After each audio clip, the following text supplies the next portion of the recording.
భారతదేశ ప్రజాస్వామ్యంలో అంబేద్కర్ పాత్ర. స్వాతంత్ర్యం వచ్చేవరకు భారతదేశం చిన్న చిన్న రాజ్యాలుగా, సంస్థానాలుగా ఉండేది.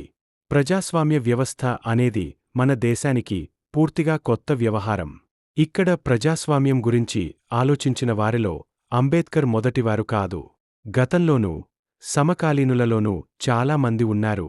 కాని ఆలోచనలు కేవలం ఆదర్శాలపైనే నిలిచిపోయాయి, ప్రణాళికాబద్ధంగా లేవు.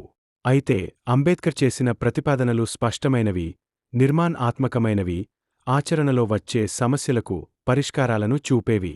అంబేద్కర్ ఒక మానవశాస్త్రవేత్త, ఆంథ్రోపోలజిస్ట్ కూడా కావడంతో భారతదేశ సామాజిక, సాంస్కృతిక, ఆర్థిక పరిస్థితులను లోతుగా అధ్యయనం చేశారు.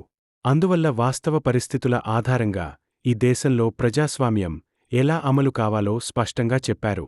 స్వేచ్ఛ, లిబర్టీ, సమానత్వం, ఈక్వాలిటీ, సోదరభావం, ఫ్రాటర్నిటీ, న్యాయం, జస్టిస్ అనే మూలాధారాల మీదనే ప్రజాస్వామ్యం నిలబడుతుందని భావించి ప్రాథమిక హక్కులు మరియు ఆదేశిక సూత్రాలను రాజ్యాంగంలో చేర్చారు.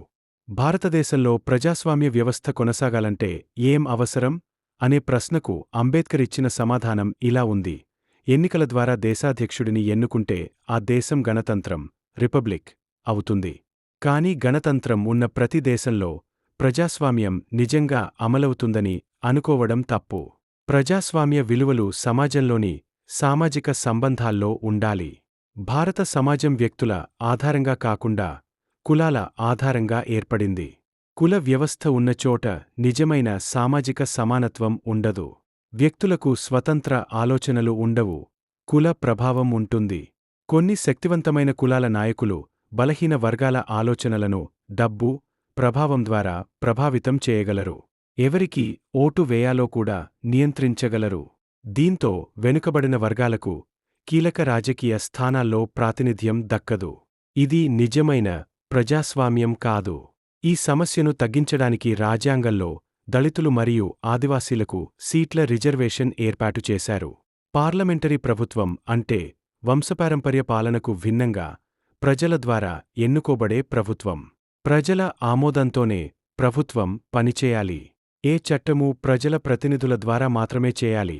ఒక వ్యక్తి తన ఇష్టప్రకారం పాలన చేయకూడదు. పార్లమెంటరీ వ్యవస్థలో ఎన్నికలు మొదటి మూల స్తంభమైతే ప్రతిపక్షం రెండవ ముఖ్య స్తంభం. ప్రతిపక్షం లేకుండా ప్రజాస్వామ్యం ఉండదు. ప్రతిపక్షం లేకపోతే ప్రభుత్వ తప్పులను ప్రశ్నించేవారు ఉండరు. అప్పుడు ఎన్నికలు వచ్చే వరకు ప్రజాస్వామ్యం అసలు పనిచేయదు.